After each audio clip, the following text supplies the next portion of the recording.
Now, coming to our first session of the day, which is on energy transition for all.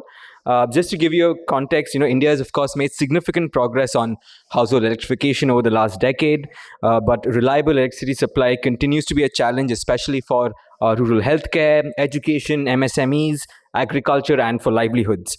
And these end users, of course, because of intermittent supply, have to then rely on expensive and polluting diesel generators if they can, of course, afford it. And it severely impacts possible socio-economic development outcomes. And so with the Indian government announcing a host of policy measures, including the 500 gigawatt of RE capacity by 2030, the PM-KUSUM and the SuryaGhar scheme, there is significant opportunity to link the unmet and undermet electricity demand. So this session will look at how India's ambitious clean energy goals can support an all-of-economy approach, which looks at food, land, and water issues, as well as creates new jobs and work opportunities for the bottom of the pyramid population. So now I'd like to invite our panelists and moderator on the stage.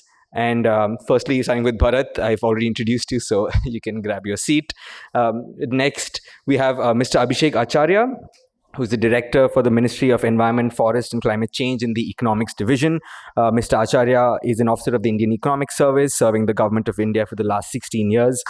His area of expertise is climate change and climate finance, and has been India's climate finance negotiator in the UNFCCC for COP 24, 25, and 26. He has also acted as the like-minded developing countries or LMDC coordinator in climate finance negotiations in COP 26, and represented India in the first technical expert dialogues in the new collective quantified goals on finance under the Paris Agreement. Next, we have Roshan Mascarenhas. Mr. Roshan Mascarenhas is the Associate Director for Selco Foundation, who has over 17 years of experience in the grassroots in the development sector for building partnerships and implementation of housing, financial inclusion, and livelihoods programs. With 11 years of in the Selco Foundation, he has been part of the operations, procurement, and partnerships across verticals to implement clean energy access programs. Next, we have Katie Ross. Katie is a senior associate with the WRI's climate program. She supports countries in developing mid-century decarbonization strategies and enhancing their mitigation commitments under the Paris Agreement. She also leads WRI's engagement with the Climate and Clean Air Coalition. And lastly, we have Sandhya Sundaragavan, who is the head of the energy transitions team at WRI-India, where she works on supporting progressive policies, technical solutions, and strategies for sustainable clean energy transformation. So over to you, Bharat. All right, thank you, Lanvin, and thank you all for coming back. So I'll try and keep this, not too formal. I'll start by posing a couple of questions to each of the panelists, and then I'll open this up for any of you who may have questions. We don't need more speakers. We have speakers here. So if you have questions or observations, those are okay, but no lengthy speeches, please. And then offer, last opportunity, come back to the panel again. Let me start with Abhishek Acharya from the Ministry of Environment, Forest and Climate Change. Abhishek, you've been involved deeply in climate finance related policy making. You've also been with the Women and Child Welfare Ministry, where you've held key posts. Can you talk a bit about how, in your experience, the climate finance efforts in general in India, how have they worked or not worked for people at the bottom of the pyramid when we think about energy transition?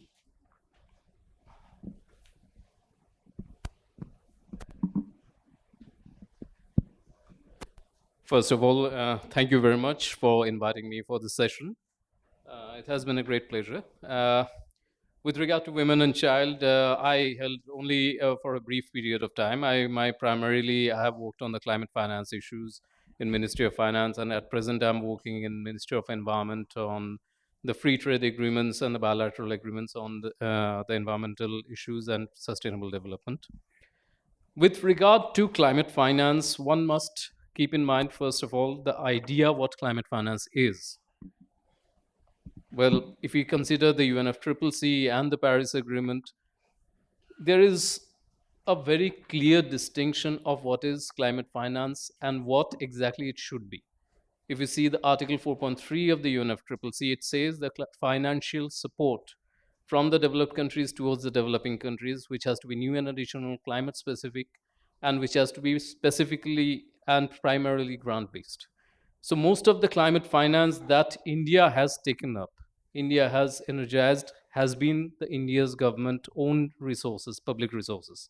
And India has been utilizing the resources for the best available opportunity and best available policy decisions through the schemes and through the programs, and have been trying to connect to the last mile connectivity with regard to climate finance, reaching to the ultimate practitioners who are associated, and to the ultimate and the last beneficiaries who require the climate finance. However, as we speak, and that's a very stark reality, that climate finance, based on the UNFCCC definition, the provision, mobilization, and flow from the developed countries towards the developing countries have been abysmally low. There has been many debates and discussions on this within the climate finance negotiations in UNFCCC. In the COP 24, 25, 26 have been merged with all the negotiations. And it is very clear that with regard to climate finance, there has been a skewness with respect to mitigation and adaptation. There has been a proper flow on mitigation, which is, well, if it doesn't, even if it doesn't qualify exactly with the climate finance definitions from the UNFCCC Article 4.3, still I would consider it as climate investment, which is coming towards the mitigation sector, especially the renewables. However, if we consider the adaptation, as we say, as you mentioned, the women's welfare, the women are the first casualty when we talk about the climate atrocities or climate vagaries that we undergo. Any climate disturbances, any disaster that is coming out of climate, the first victims would be women, because they have to bear the brunt of the family. So the financial flows towards the adaptation sector has been abysmally low from the international community. The government of India has been utilizing its own resources despite being resource crunched, resource constrained because of its myriads of development priorities and imperatives. But it is a given statement, it's a given truth that the required financial flow has been very low. So, as we speak, there is also negotiations and expert discussion going on within UNFCCC for the new collective quantified goals on finance. And it is very much required from the developing country perspective that adaptation finance should get its own due share. So, yes, the government has been doing its best within its limited resources, but the efforts will fall short unless and until the international community fulfills its own promises to contribute towards the scope, scale, and speed of climate finance. I'll stop here for the time being. Thank you. Thanks, Abhishek. Actually, if I can just ask you to also touch upon the MSME sector, because, and I was thinking about in the last session, we heard about from the SEBI executive director, we heard about this whole financial architecture, a lot of which is geared towards some of the large companies. How can the climate finance efforts connect with MSMEs? And do you have any thoughts on that? With regard to MSMEs, it is one of the most important sector within government of it, within India's framework. And of course, we have a specific target within our NDC, both on reducing our mitigation level, on also on adaptation. So unless and until we are able to provide the required financial resources and the support to the MSMEs, it would be difficult for the marginal small and medium enterprises to exert their current efforts towards maintaining that objective. And climate finance has to take a serious and very important role for these MSMEs towards acting towards this objective. And as I've been mentioning, the financial flows have been skewed. It has a skewness towards a grand scale of renewables, a grand scale of mitigation oriented activities.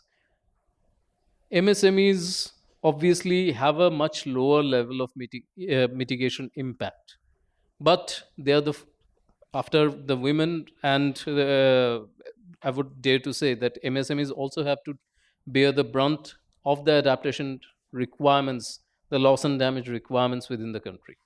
So obviously, climate finance has a very significant role to play with in the MSME sector. And as I said again and again, that the international commitments have to be fulfilled from our developed country partners.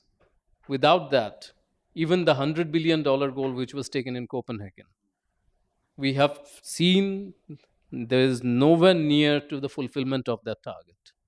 Now we are talking about the new collective goals. The new collective goals should be based on a qualitative, quantitative, a temporal, and a dynamic approach that will take into account the developing country needs. And for a developing country to succeed, to develop its economy, to maintain the sustainable development goals, MSMEs play a very significant area. It has a very significant bearing on economic development. So obviously, there is no doubt there is a huge connection that we need to understand, we need to acknowledge, and we need to support through the climate finance from the international community towards the developing countries' initiatives. Thanks, Abhishek. If I can now move to you, Roshan. Salco Foundation has been working on the health sector, so moving from climate finance and MSMEs to now the health sector. As we know, despite all the significant efforts and success that India has seen in terms of household electrification, there was still gaps in the rural healthcare electrification efforts, which got accentuated and during COVID, when we were grappling with the COVID pandemic. Can you talk a bit about how Salco Foundation's efforts have been trying to bring the India's sort of energy transition goals and India's healthcare goals together? Yeah. See, the energy issues in healthcare, and it's not just healthcare that we do, we also do a lot of livelihoods work. So I'm going to mix both of these. There has always been an issue, but when COVID happened, the energy gaps and technology gaps became very evident, and it came to the forefront. And we also saw in healthcare, because of lack of simple solutions at doorstep, how grave the issue was. And similarly, during COVID, a lot of lockdown happened, a lot of people lost jobs. There was also a need for people saying, can I start something on my own? Okay, and that is where, when Salco Foundation looked at, we call it as resilient micro businesses as a subsector within our livelihood program, wherein people can start their own small enterprises, roti rolling or digital centers, petty shops, and all of that, right? So the beauty of solar is that it decentralizes services, right? I can start a business anywhere. Healthcare services can be decentralized, right? I was just, inspired by Madhav. I'm also going to give an live example of, just as I was sitting there, a notification comes on Times of India, Karnataka, and it's in Karnataka, my state. Youths carry women for 10 kilometers to reach hospital. And how many of them? 20 of them. They shift until they reach 10 kilometers, and this is happening in Karnataka. Okay, right? So it's evident that services are still not reached at the. And what happens is, especially in the case of poor, time is money. And in this case, 20 people have lost that day's livelihood. A lot of us might debate saying, oh, no, healthcare is free for the poor and all of that. But then even there's a lot of transaction cost that the poor face, right? So our work, both in livelihood and healthcare, has helped bridging this gap.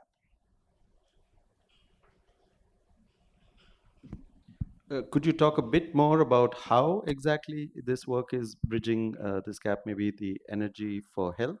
With the pilot work, during the COVID, we solar powered about 1,500 health centers in Northeast, Odisha, Karnataka, and that is where there was a lot of realization, both from recipient side and the giving side, saying, okay, this is a good work that we need to scale.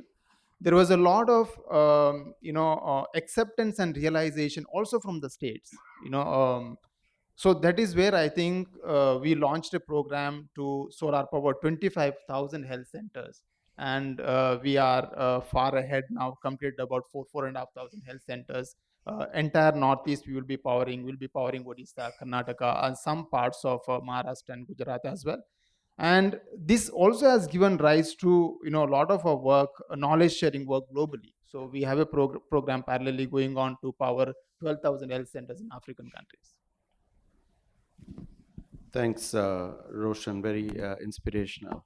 Can I now move to Katie, who, in addition to Lanvin, your introduction, Katie also serves on the South African Presidential Climate Change Commission. And I wonder, Katie, if you might have some thoughts on the energy transition conversations and decisions in South Africa. What are the big challenges there, and how, and most importantly, how are stakeholders being involved in the energy transition conversations?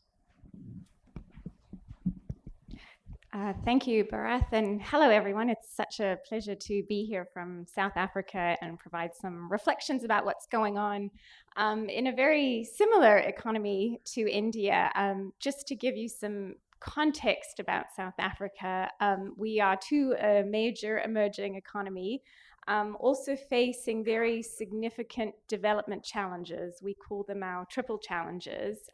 This is extremely high levels of inequality, extremely high levels of poverty, and extremely high levels of unemployment. About a third of working class adults are unemployed currently. So these are significant challenges that we're facing.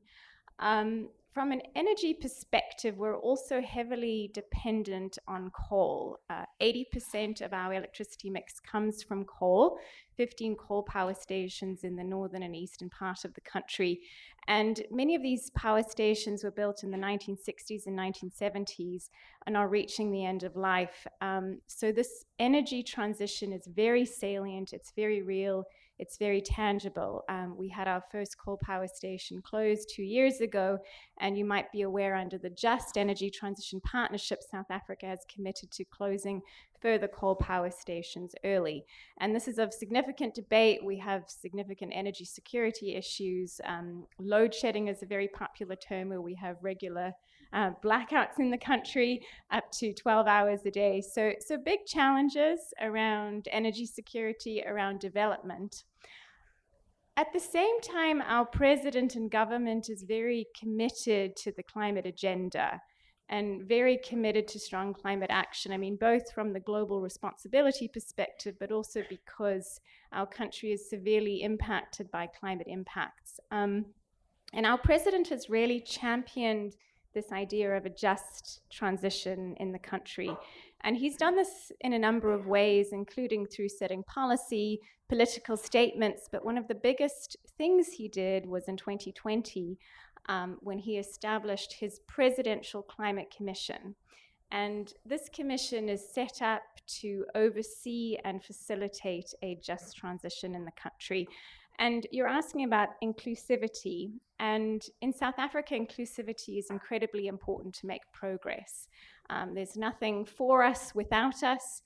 And the president is very committed to this idea of social compacting. So what that is bringing together various stakeholders around difficult issues in the country, forging consensus and making progress.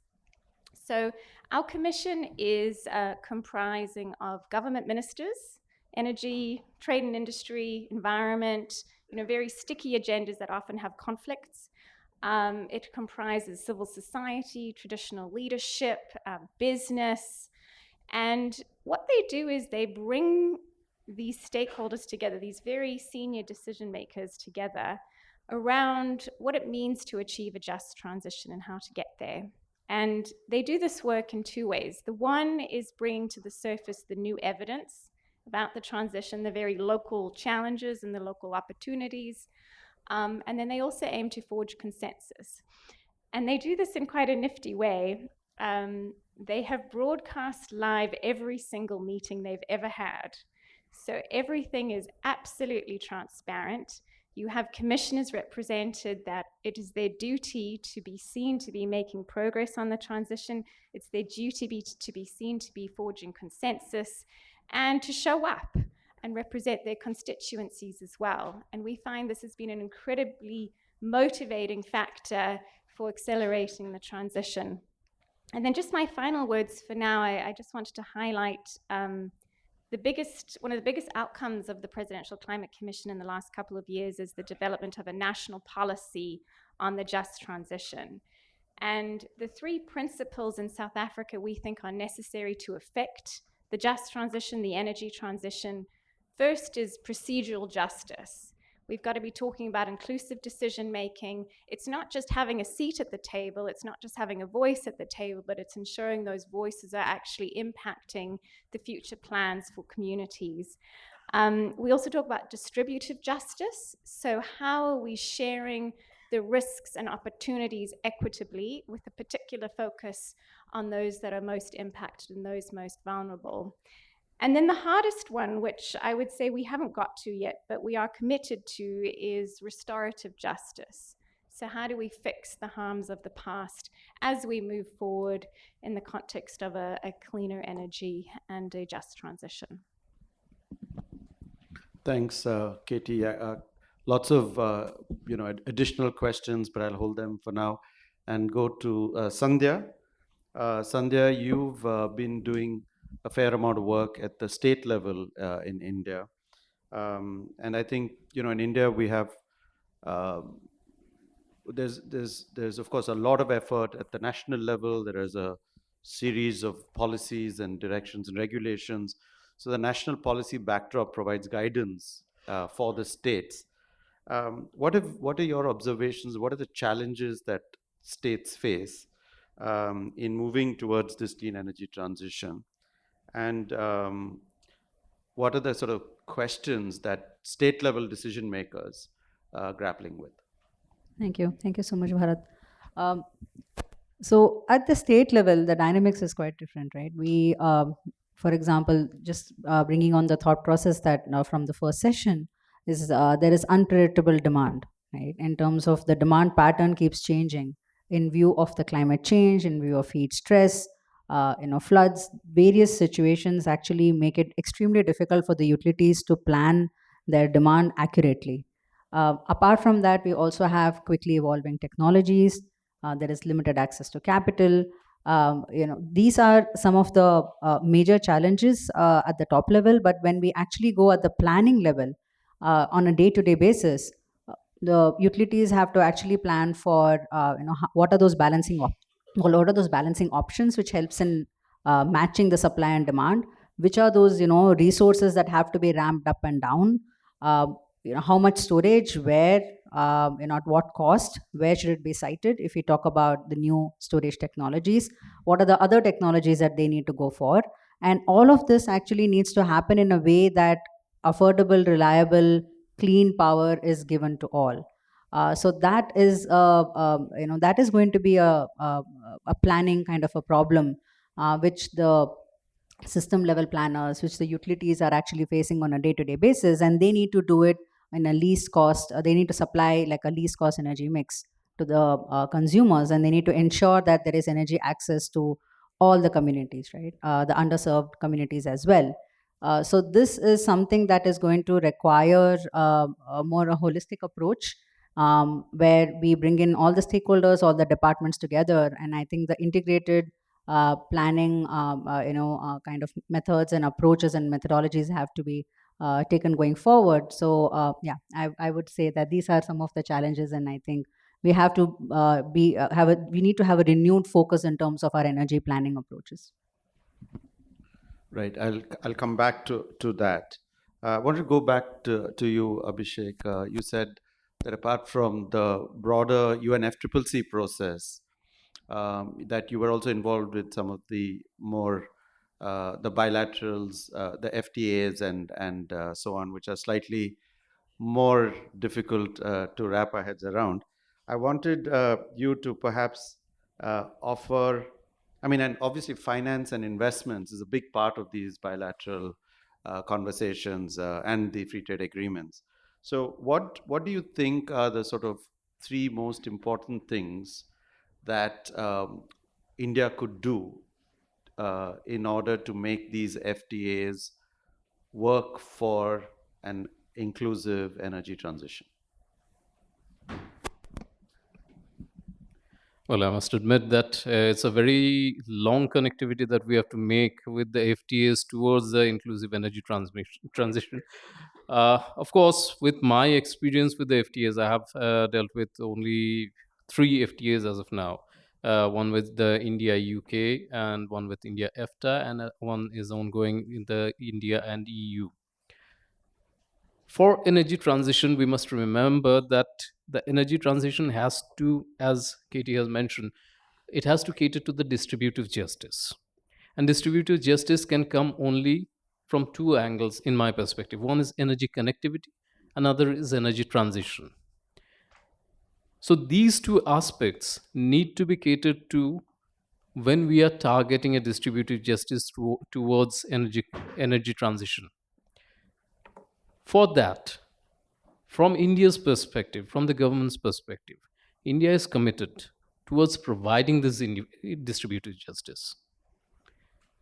But as I mentioned, it requires enormous amount of resources. The resources that have to be curtailed from our other development imperatives towards the energy transition, towards the distributive justice. It's not that any of them can be undermined. But as of now, the climate imperative is looming over everyone's head. Now, with the experience with the FTAs, what we see, and without divulging too much because of the official requirements, my experience has been the agreements or the negotiations for agreements are marred with only one area when we are talking about, that is providing the means of implementation. There have been pressures on making the other country, from this perspective we can call it, from making India commit to the already committed targets. India has already committed its targets in the multilateral environment agreements, especially from climate angle. But when we talk about the means of implementation, the support measures that the developed countries are supposed to have committed, that area gets diluted from the developed country partners because, as they say, it goes beyond their mandate, which is a very disturbing area. Of course, we have had a very good negotiation with UK and with EFTA. With EU, the contentious issues are still ongoing. And unless and until our developed country partners who are getting into FTAs agree to the requirement and agree to their own commitment that they have made under the multilateral agreements, it becomes difficult for any country to engage with the already committed agreements. I mean, it's sort of, I'll just put it in a very jovial way, or it might sound silly, that in a nuptial agreement, the husband and wife are committed towards each other, but a third party is coming over there and making them to commit again for their commitments to the third party. That becomes very ridiculous sort of thing. So India, as a developing country, is committed towards its commitment in the UNFCCC, in the Paris Agreement. But the developed country parties need to fulfill their commitments as well. So resource provision, mobilization, and flow of resources of international climate finance is of most important area that needs to be fulfilled from the developed country parties. I have my experience. I worked with my South African colleagues in UNFCCC, Zahir, Richard, and all. Where we had been brilliant colleagues together, have been fighting for the just cause of the developing countries. And we agree on this, that it's the developed country parties which need to maintain their commitment. Unless and until that is fulfilled, it becomes very difficult for any country, any developing country, to continue with their commitments. India has been doing its own share. India is committing its resources, its constrained resources. But as I said, the scope, scale, and speed of climate finance have been abysmally low. So I'll stop here. Thanks, Abhishek. Roshan, you talked about Selco Foundation's efforts not being limited to health, but also livelihoods. What challenges do you face in getting the right people in the conversations, involved in the conversations around energy transition? So, there's health, there are different sectors, and then the other part is the renewable energy side, the distributed renewables, which you said solar is distributed and so on. And perhaps could you talk about any examples of success where you've been able to get the sort of right sets of people in these conversations? Okay, before I answer, can I ask a question to the crowd? Because it seems like, how many of you think solar is boring or complicated? Any hands up? Solar is complicated or solar is rocket science? Nobody thinks? We actually have rocket scientists also here, but okay, see, this is exactly, in the conversation of our work, very often solar is seen from a very engineering side, not seen from a livelihood or health side. Typically to say, what do I want to power? Or how long do I want to power? What is important for me to power? An engineer cannot decide, right? So from a very perspective of, the health center, the states or the department from a health side, and from a livelihood side, from the, the livelihood missions or organizations working on livelihood, or even user itself need to ask such questions and come up with what do I want. Right? We sometimes find dismissing. The second thing is that, I know if you allow me to speak, I can speak about the ground problems for till evening, but then I'm going to pause at the second thing that I'm going to say.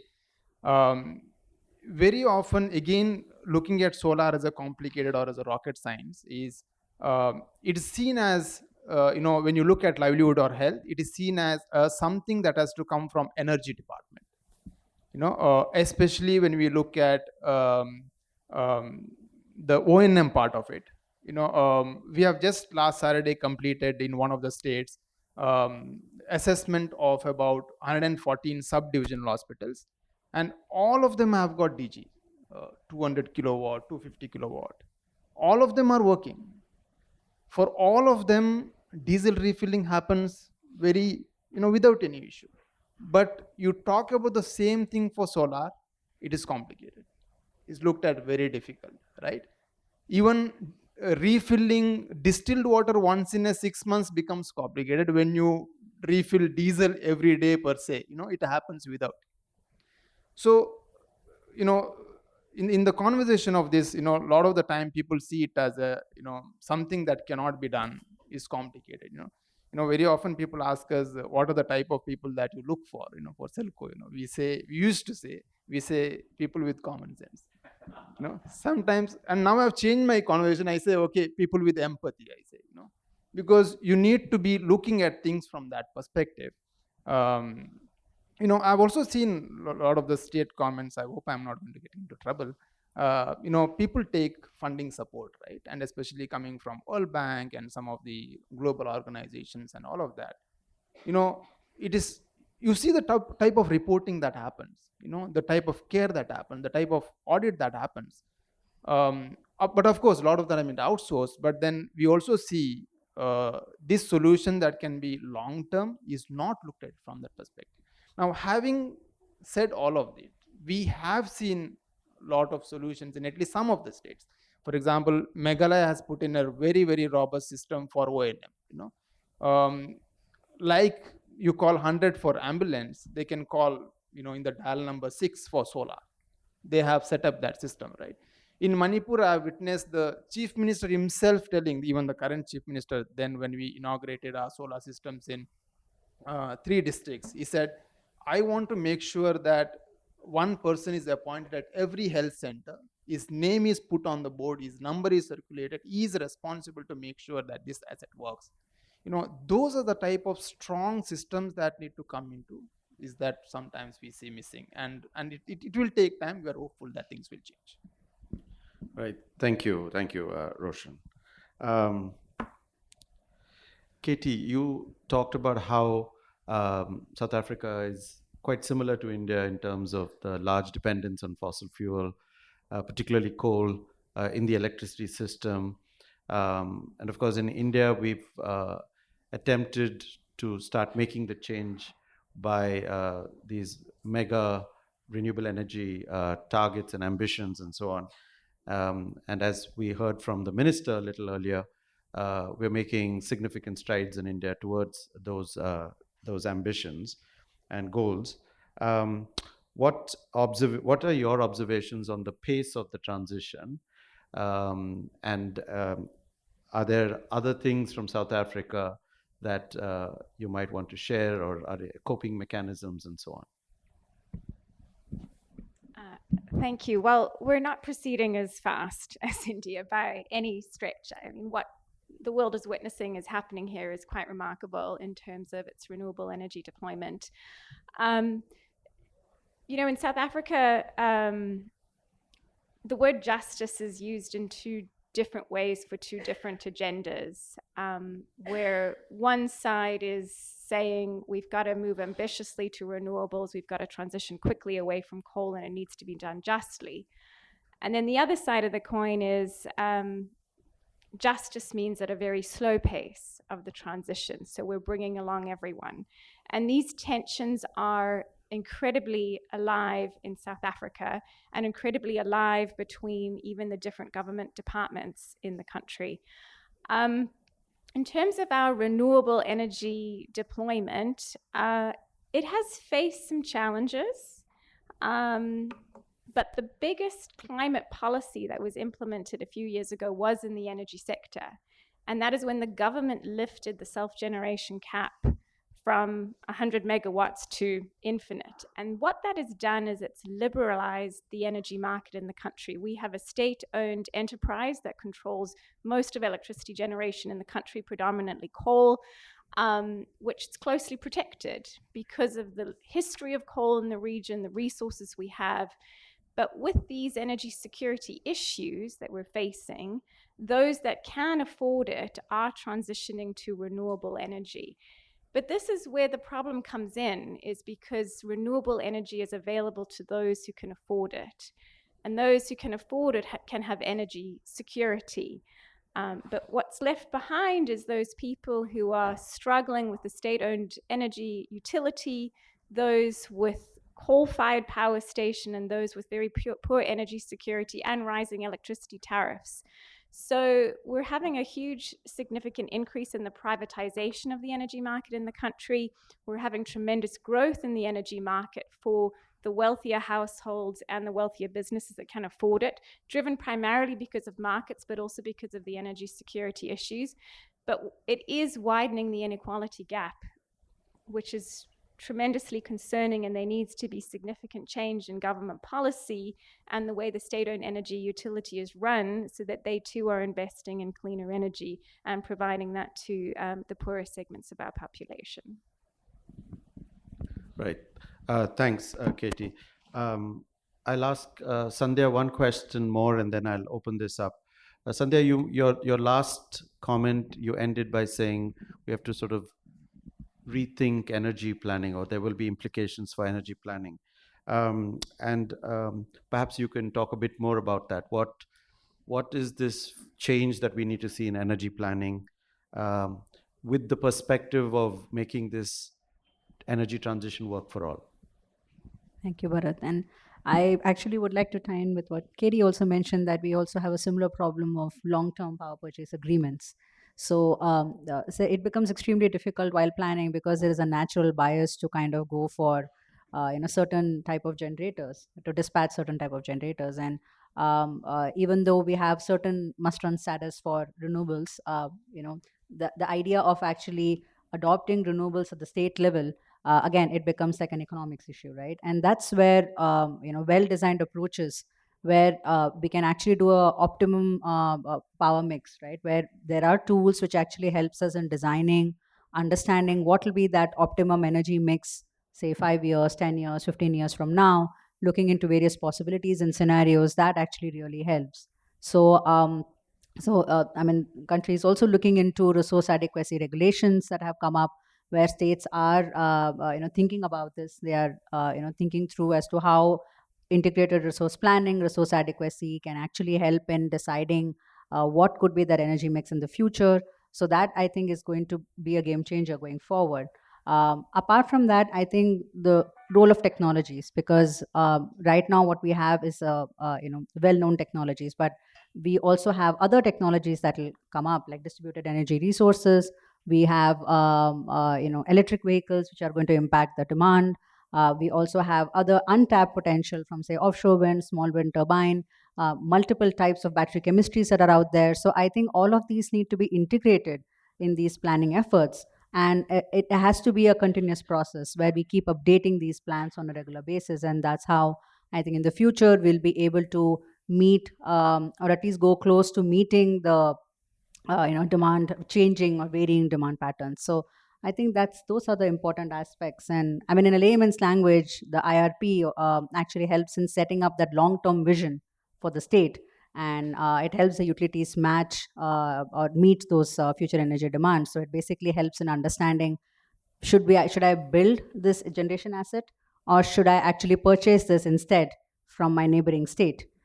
Should I invest in energy efficiency measures? Should I invest in distributed energy resources, or should it be a combination of all of these? And how would that actually impact in having a least cost energy mix? And what would that be? It would basically help in energy transition for all, in terms of providing affordable, reliable, and clean power to everyone. Great, thanks, Sandhya. So just before I open it up, just that one comment you made, should I invest in energy efficiency resources? Yes, because I think we don't spend enough time on it. Just earlier, Bhaskar Natarajan from AEEE and I were just saying how we spend, for there's probably a conference on solar or renewable energy happening every day, but there's probably one on energy efficiency that happens every year. And there's just not enough conversations on energy efficiency. So hopefully no one's asking this question, should we invest in efficiency? We must, because that's always the first place to start. But let me pause here and now open this to the panelists. Yeah, sorry, to the audience. I saw you had your hand up first, and if you can just briefly introduce yourself, and then if your question is to a particular panelist, please help identify that.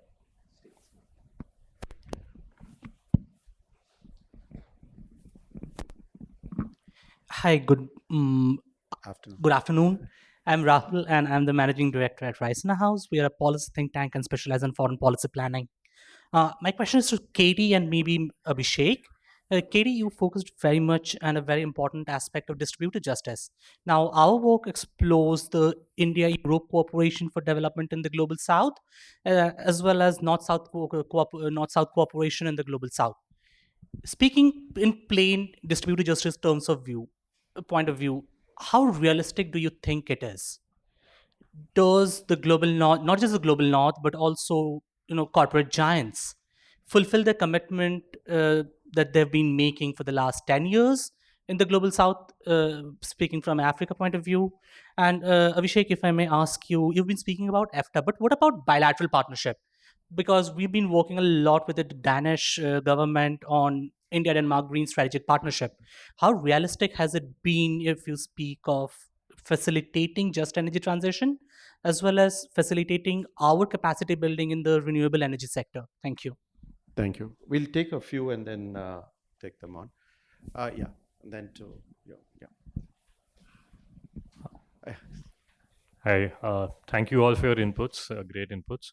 I'm Karthik. I'm a freelancer and I work on business models and policy development to help increase the capacity addition in RE. I have a question for Abhishek and Katie. So, Abhishek had mentioned about India's discussions with EU to the extent that you're able to divulge, but I guess CBAM would be having an impact on all production activity in India as well. Would a, a model that allows for more MSMEs to get access to renewable energy uh, be of any value addition wherein it can help in bringing in some climate finance from the likes of EU? And my question to Katie also on the same topic is, I guess the same question, not necessarily just from the angle of EU, but in general, for more of MSMEs to get access to renewable energy in a manner that doesn't, I guess, keep them constrained by the level of access to money that they have today. Would that help? Thanks, Karthik. Hi, Yogesh from Katkatha. My question goes to you, Roshan. In terms of solar connectivity of 25,000, medical centers, 4,500 you've achieved. You've been specific. On Bharat's question on livelihood, how is it people that are getting employed, livelihoods being generated? You mentioned on the O&M aspect, saying that as compared to diesel, etc., what's happening. So should we understand that people are getting employed in the maintenance management? That's what you're handholding. If you could just give more details on the livelihood touch points of what you're able to do with Selco. Right, thank you. Yeah, one more hand here. Hi, I'm Dr. Saurabh Verma. I research on buildings. My question is to Ms. Sandhya.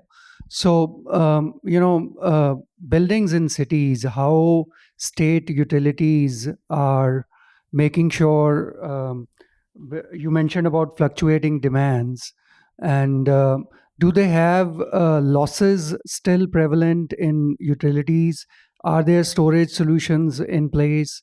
And about this grid interactive electricity, is the infrastructure there? If you can touch upon what's happening with states which are progressing better in terms of these infrastructure. Thank you. Right, thank you. Yes, ma'am. Yeah, can you just take that mic?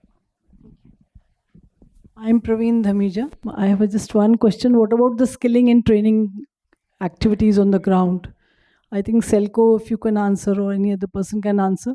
Are there any models or modules on which the people are by training, and whether it is in the maintenance only or it is in the installation also? Because the green jobs is a whole spectrum of activities. Thank you. Thanks. I'll come back to a next round. Any of you want to start? Yeah, Roshan. Yeah, I'll combine both the questions. And so we haven't seen much of O&M problem in the livelihood side. The reason is that it's all individually owned. And the moment it's individually owned, it's affecting livelihoods. People, call up, they make sure by somehow it is solved, they demand, and all these livelihoods are also not charity models.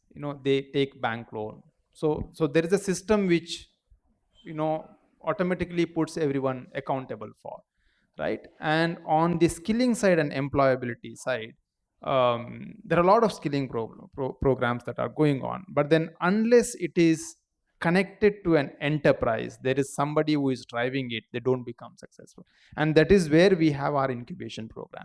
We also have a separate entity called AAC Selco Foundation, which is, invested also partly by the AM, wherein we incubate enterprises, and under that there are, people are tied together who deliver these solutions, installations, and then the maintenance also is happening even to the last mile. So unless that, what we call it as an ecosystem, is built end to end, the programs do not become successful. I think the question from this gentleman was, when you said livelihoods, Yeah. you gave the impression that it was mostly O&M related livelihoods. So he was asking, in rural livelihoods, have there been examples? You mentioned the roti and all that. So there are two aspects that you said. One is someone who is buying solar to run their enterprise, right? So that is what is we have done so far, almost about 20,000 livelihoods we have done, and on average last year we have done 4,000 livelihoods. So it is going to go into 5,000, 6,000 every year, and these are the users. So I install solar to run my roti machine, to run my digital center, to run my agri processing, all of that. That is one kind of livelihood that's happening. There is also livelihoods that's happening who supplies them and maintains them, the enterprises. So these are the two different categories.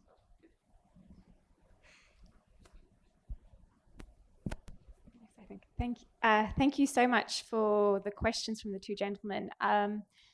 I mean, what I hear from you is questions around resourcing the transition, both at the international level, but also domestically to ensure that people and livelihoods thrive. And also picking up one of your points, I think it's relevant to reflect on the international discourse around supporting these energy transitions. And I'm sure most of you know that South Africa had a deal back in 2021 called the Just Energy Transition Partnership, which was signed with 5 developed countries to channel $8.5 billion to support South Africa's energy transition. And a lot of lessons are still coming out from that process, but I think it's worthwhile underscoring the 5 principles that South Africa is advocating in the context of international support on these energy transitions that I think are relevant to many other developing countries. The one is that these international resourcing requirements must be country-led. They've got to be beginning with a country agenda, a national-led agenda, which the international community subsequently comes in to support. Funding needs to be sufficiently concessional. I think my colleague here has made this point very well. It's really got to be catalytic. Like India, 90% of our transition is going to be coming off from domestic resources. So this international resources is just a very nice top-up, a welcome top-up, but the money that's provided needs to be done in a way that can be sufficiently catalytic. So the grant components that are used can actually make change. The money coming in must be coherent. It's got to be coherent among all the different partners that are offering support. It's not based on their individual funding models and their objectives. It truly needs to respond to one agenda, and that's the country's agenda. And then quick with a C. Got to get moving quickly, got to get the support flowing very, very quickly. And then just reflecting on the domestic level support, as I mentioned, we cannot be relying on the international community to solve this for us. This is going to be a domestic agenda. We've got to be bringing in the public sector and the private sector in particular to support the transition at home. And resourcing is critical to this, but there are also a number of other strategies that need to be developed, which our country is just beginning to embark on. The one is around economic diversification. So how are we creating the new opportunities in areas where the coal mines are to ensure that people have better quality jobs, new livelihoods, communities are supported. There's got to be social support. And not everyone is going to be easily able to transition to these new opportunities. You've got to have very inclusive processes and very robust governance structures to support these transitions. And the sequencing of this kind of stuff matters. What we learnt about in Kamati, our first coal decommissioning project, is that you cannot close the mine, then consult with people, and then figure out the economic opportunities. It's all wrong, it's backwards, it's too late. If you're knowing when your coal mine is closing years ahead of time, you need to be consulting right away, then you need to be planning your economic diversification strategies. So when the jobs are lost in the coal industry, people have immediate opportunities and are equipped with the necessary skills to take advantage of this. So resourcing is critical, but on its own is not going to be able to solve the challenge if we're not getting these other aspects right.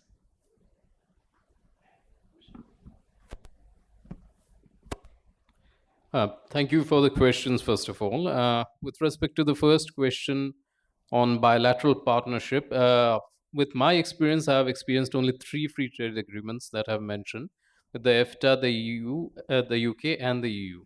So any bilateral partnership has to, as Katie mentioned, has to be based on these 3 aspects: the national circumstances, the quality of finance, and third, as I mentioned earlier also, the scope, scale, and speed of the financial provision and mobilization. So unless and until it caters to the national circumstances, it caters to the national requirement, it won't serve the purpose. Second question with the CBAM and the MSME area. First of all, I have to mention that the international climate architecture is based on two prime important tenets. One is equity, second is CBDR-RC, which is the common but differentiated responsibility and respective capacity. Now, the CBAM itself is a violation of CBDR-RC because it puts unnecessary burden on the trading partner, who happens to be a developing country, to come to the quality parameter that a developed country partner is imposing upon it. Climate actions are based on respective capacities. It's a common goal, but differentiated responsibility. Secondly, as I mentioned again, the access to finance, it has to be based on not only quantity, but also quality, as Katie mentioned. The temporal requirement, because it is going to change over time, and a dynamic parameter that will depend on the situation, on the climate, on the effects of climate that the countries face. So unless and until these basic tenets are fulfilled, any partnership would not be equally beneficial for both the parties who engage in that. So I'll stop here. Thank you. To your question on, I think the losses, I can start from there. So on the transmission side, the losses are still manageable, right? It's around, I guess, 4 to 5%, not more than that. And it's quite efficient that way. But at the distribution side, we still have challenges.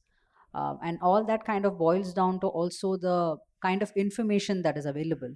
For us to have any kind of demand assessment, you need to have that disaggregated level of information, and at this point of time, it's missing. Like, it's not, it could be there in bits and pieces, but then it's missing. So to have any kind of grid interactive solutions, or to implement storage solutions on the behind the meter, you need to have that level of disaggregated information as well, because that it is important to understand where to site it, how much you need to add, how much storage is required. So at this point of time, it's still very, people talk about it, they understand that storage is important, even at the buildings level, at the city level.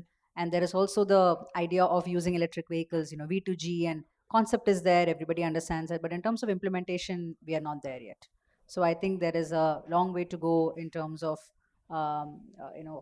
integrating distributed energy resources that level. So yes, that's why we need to kind of integrate it in the planning exercises right at the beginning. So that way we ensure that there is implementation.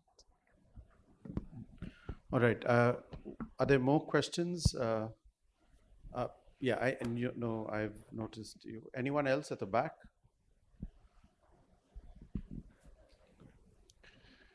Hi, Vipul from Satwa Consulting. So, I come from the investment side of the ESG value chain, investors looking at this from long-term perspective. I was at a conference just a couple of weeks ago with asset owners in London, and they were saying, they have a different type of problem. They'd like to invest long-term 20, 30, 40-year horizon, and they don't have investment opportunities in clean transition in the developed world because assets are already built. And they are looking for opportunities in the global south, in the growing world. So, and they were asking me, what is it that we can do to perhaps, create this bridge, that funds clean transition in the global south. So I'm wondering, looking at the conversations here, what are we missing? Here there is capital that wants to invest, and here we have opportunities where we're looking for capital. So what is in the ecosystem is not working? Are we talking to the right people or not? Or what can we do to make it work? Yeah, I mean, it's a great question. I think we've, it sort of, I think, ties in with the other point about how there's a lot of money available for those who don't need it, and there's no money for a lot of people who need that money. Right? And so I think it's actually a better understanding of risks and how to share that risks. But it's something that repeatedly comes up. There are lots of projects that are not receiving funding, and there's a lot of funds just sitting there with no projects to go to. But yeah, anyone want to take a crack at this? It's only an easy problem. I mean, yeah. I mean, I think with just the silence, we all recognize this is a problem. We had a meeting, I think it was in March, where we had these companies and the investors and others, and the investors saying, "We have the money, right? But we don't like any of your projects. Give us other projects." And the companies were like, "These are the projects we have, and these are the projects we need the money for." But that, there's not enough of that, and I feel like this is something that we need to do more on. Let me take an attempt on this one, being from the government. This is a classic case of market failure, because there is an information asymmetry that exists, both from the investor side and from the recipient side. However, as we have been mentioning, as my colleague from South Africa mentioned, unless and until it caters to our requirements, the money flowing towards a sector which has already surplus investment would not actually help in our development objective. From the other perspective, the people who need money, they don't have the required information where to get the access from. If we talk about any climate project, there exists the Green Climate Fund. However, we have seen, because Ministry of Environment, Forest and Climate Change has been doing the outreach programs for the last 3 years, and many of the states, even in the government system, the information percolation on this particular aspect, how to get funds from GCF, is not as sound as it should be. The ministry with partners have been trying to reach out and has been reaching out, and we have seen positive impacts from the states as well. The state governments are now informed, they are trying to get in. But India, being such a diverse country with a huge population, getting the information to the last mile connectivity, that itself becomes a challenge. So that information asymmetry has to be addressed, and it cannot be just the government that has to do. The private sector, the social responsible sectors, the corporate social responsibility, everything has to come together to bridge this information gap. And unless and until this information gap is bridged, there would always be a discourse of people with having the finance and people who would be requiring the finance. Thank you. Right. Thanks, Abhishek. And I'm hoping that the subsequent sessions will also grapple with this. So Ulka and Pavan and Roxana and Sumedha, please, I think, continue to get at this question, because I think the same thing is true whether we look at building sector, we look at we look even at the MSMEs, we look at new technologies and which ones are receiving funding and which are not. So hopefully we'll make some more progress on this. So I have one final question for the four of you. It's the same question, and in the context of what we've discussed, what's the sort of one thing which you feel needs to change in order to, given your efforts, right? So there's one thing that you could change. What would that change be? What would you identify as the one thing that you feel needs to happen in order to make this transition, this energy transition, more inclusive? I know you've already talked about ask the developed countries to do their bit, let the priorities be decided by countries, and so on. But if there's one piece, what would that be? I'll go in this order. I'll keep it short, but copying to what Kate said, the pace at which we are solving these problems has to change. Both the problem of poverty and climate change is of the past that we are trying to solve. So I feel our pace at which we are solving this has to change. So, both India and South Africa frame climate action in the context of sustainable development. Sustainable development first is the primary driver, climate action to follow. And within that context and relating to the funding discussions we've been having, it's really hard to fund better outcomes for people. It's really hard to fund a community consultation, to fund new community development schemes, to fund skills training. These aren't typically traditionally bankable activities. So I think in the way that funding is dispersed in future, we've really got to be distributing the risks and opportunities associated with how these funding models are created, so that baked in from the very beginning, we truly do have these people-centered, just outcomes that we all talk about, but actually now need to be delivered. Well, it brings me back to my negotiation days when we used to support South Africa. And I will resonate again once again with Katie that yes, sustainable development is our primary objective.